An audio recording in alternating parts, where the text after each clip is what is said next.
Yasho yangena iprocess house lapha ekhuthaza khona abantu ukuthi baphenduke banatshele inkosi ngoba lo mhlaba lo sogcwele izimo eziningi liyathola kahle.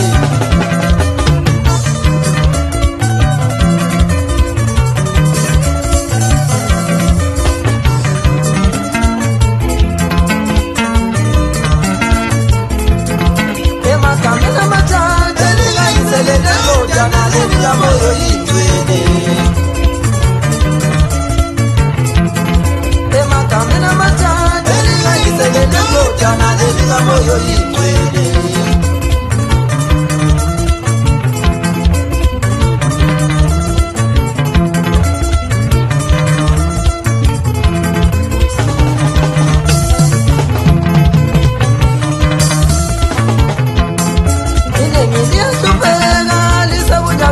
Baba bafeli zono zabanye uacha Mungu Eva ni baba yenza lento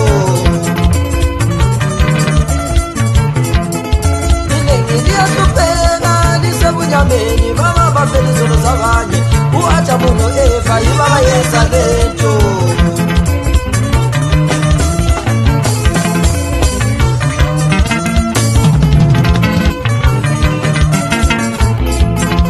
inyoka yani Eva uEva waniko Adamu basebenza lento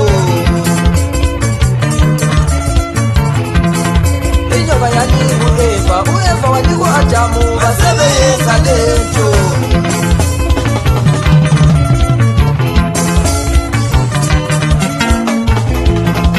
inengi liyatubeka lisebunyameni baba bafeli zono zabanye uAdamu noEva ibaba yenza lento liyathola kahle.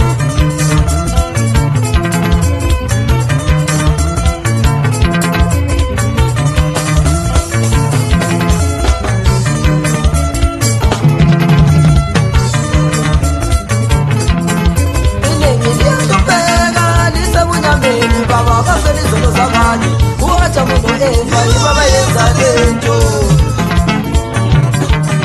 ngizobaphendula abantu lonyaka ngibaphendule basebenzele inkosi ngoba uma sekukhulunywa eBhayibhelini uzezwa kuthiwa inyoka yanikeza uEva i-aphula lakuphi bazalwane baba libona ukuthi ihlamba leli kusenjalo uzezwa abaculi berumba sokuculwa ngobuningi bamasonto lithini ngobuningi berumba nje liyathola kahle.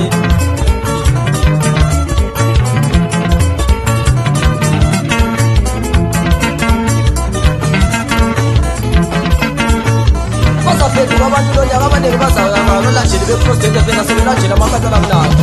Yes.